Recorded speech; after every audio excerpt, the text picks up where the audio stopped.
Bismillahirrahmanirrahim. Assalamualaikum warahmatullahi wabarakatuh. Robbi srohli sadri wa yassirli amri wahlul 'uqdatam min lisani yafqahu qawli. Baik, pada kesempatan kali ini saya akan membahas terkait uji normalitas dan uji homogenitas menggunakan SPSS. Nah,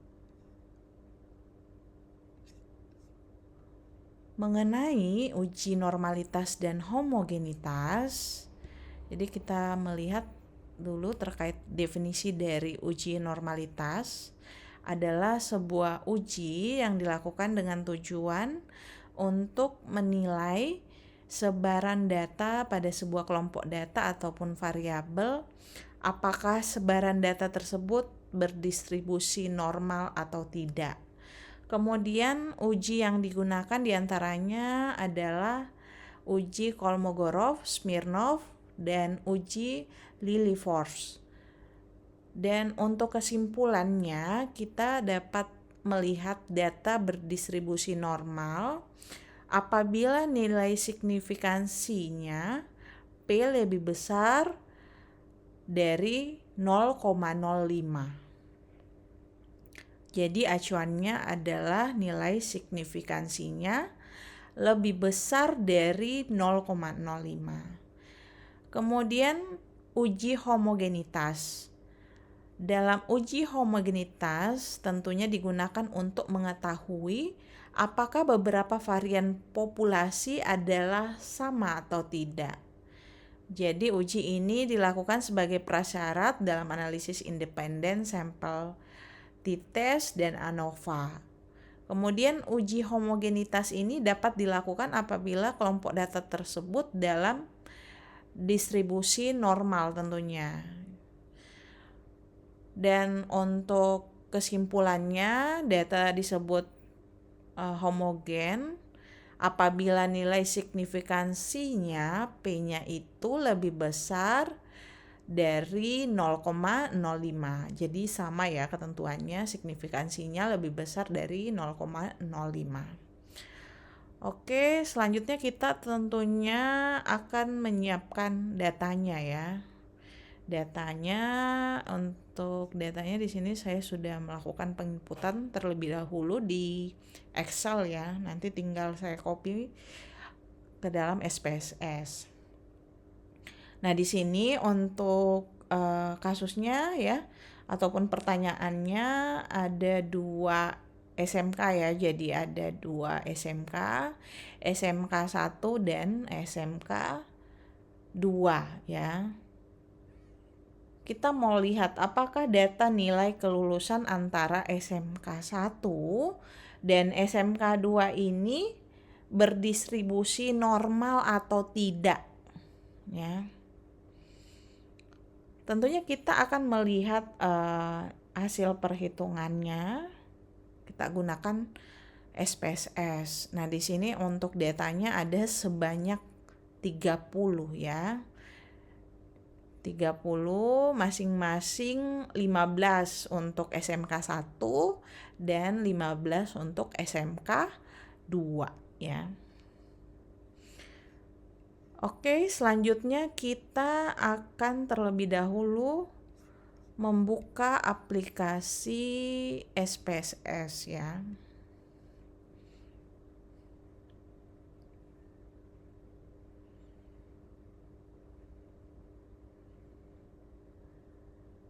Sini kita close aja. Nah, kita di sini pilih pertama-tama variabel view. Kemudian untuk name-nya tadi yang pertama adalah kita mengisi pada bagian name-nya adalah sekolah ya, SMK di sini. SMK. Kemudian untuk tipenya numerik ya. Dan untuk desimalnya di sini karena nama SMK-nya ada 1 dan 2 ya. Jadi enggak ada bilangan desimal di belakang koma ya. Jadi kita nolkan saja. Lalu untuk measure-nya di sini kita perlu ganti menjadi scale ya. Karena data nilai. Selanjutnya di sini variabel name-nya kita isi nilai. Ya. Dan untuk desimalnya, karena datanya tadi sebelumnya ada 2 angka di belakang koma ya. Jadi kita di sini memberikan 2 ya. 2 desimalnya karena ada 2 angka di belakang koma. Selanjutnya adalah kita kembali ke data view ya. Jadi kita mau menginputkan tentunya data dari Excel ya, yang saya sudah input di sini. Saya akan pindahkan ke SPSS. Caranya kita tinggal blok saja.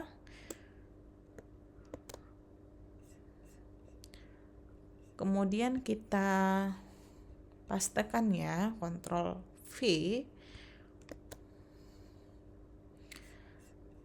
Dengan cara yang sama, kita copy, Ctrl C. Kita blok ya, Ctrl C, kemudian Ctrl V ya. Kita pastekan di bagian nilai di sini. Oke, jadi sudah ada sebanyak 30 ya data.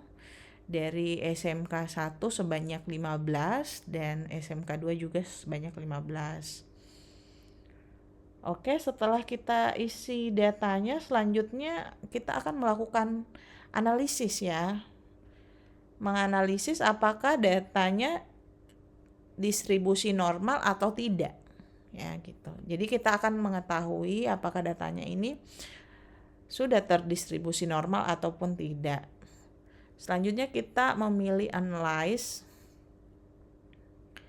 Kemudian kita memilih deskriptif statistik. Selanjutnya pilih explore. Nah, di sini ada dependent list dan factor list. Untuk dependent listnya kita masukkan di sini adalah nilai. Dan untuk factor listnya kita masukkan SMK ya di sini. Kita drag SMK. Kemudian di sini kita pilih plots. Karena kita akan tentunya menganalisis datanya normal ataupun tidak, jadi kita perlu mencentang di sini normality-nya ya. Normality plots-nya kita centang. Kemudian setelah itu kita klik continue, lalu kita klik OK. Nah, di sini sudah tampil ya, ada hasil deskriptifnya. Kita bisa lihat rata-ratanya, mean-nya berapa ya. Rata-ratanya 6,5 sekian-sekian, ada nilai maksimum maupun minimumnya ya untuk ini SMK 1 dan juga nilai mean-nya juga ada ya untuk SMK 2 beserta nilai minimum dan maksimumnya ya. Kemudian selanjutnya kita akan melihat ya apakah datanya normal ataupun tidak ya. Di sini berdasarkan nilai signifikansi sebelumnya adalah lebih besar dari 0,05 maka dianggap datanya itu terdistribusi normal. Nah, di sini nilai yang kita peroleh dari SMK 1 kita menggunakan yang kita lihat dari Kolmogorov, Smirnov ya di sini. Angkanya ada titik di sini depan, berarti ada angka 0 ya di depannya sini, 0,2. Jadi kita bisa simpulkan bahwa 0,2 ini tentu angkanya lebih besar dibandingkan dari angka 0,05 ya. Berarti di sini kita tarik kesimpulan adalah datanya normal gitu ya. Sama halnya untuk yang diukir dari Shapiro-Wilk ya, sama di sini 0,7. 0,7 juga itu lebih besar dibandingkan angka 0,05 ya. Jadi berdasarkan tentunya hasil tes, jadi kita bisa mengambil kesimpulan bahwa data SMK 1 dan SMK 2 ini datanya terdistribusi normal ya. Oke, setelah kita melakukan uji normalitas, selanjutnya kita akan melakukan uji homogenitas. Kita bisa langsung close ya di sini.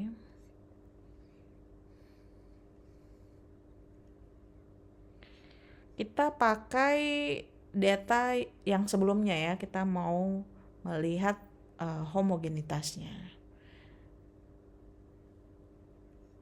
Kita pilih di sini analyze ya. Kemudian pilih compare means. Kemudian selanjutnya adalah kita pilih one way ANOVA. Untuk dependent list-nya, kita klik nilai, kita klik tanda panah. Oke, untuk faktornya kita klik ya bagian SMK, kemudian klik tanda panah. Lalu di sini kita klik option. Nah, karena kita akan mau menguji homogenitasnya, maka kita perlu mencentang ya pada bagian homogeneity. Ya. Lalu kita klik continue. Selanjutnya kita pilih OK. Jadi akan ditampilkan tes ya homogenitinya dari variansnya ini. Jadi kita kembali lagi melihat secara langsung nilai signifikansinya ya. Untuk tentunya kita lihat di sini ada 0,208, sama juga seterusnya di bawah ya untuk meannya, mediannya ya. Kemudian kita dapat tentunya simpulkan bahwa 0,208 ini hingga seterusnya ke bawah ini lebih besar dibandingkan nilai signifikansi 0,05 ya. Ini jadi nilai signifikansi 0,208 ini lebih besar dari 0,05. Jadi kita bisa dapat simpulkan bahwa datanya itu homogen ya. Oke, jadi kita sudah menarik kesimpulan dari uji homogenitas bahwa data yang kita peroleh itu datanya homogen. Oke, sekian terkait uji normalitas dan uji homogenitas. Saya ucapkan terima kasih. Wassalamualaikum warahmatullahi wabarakatuh.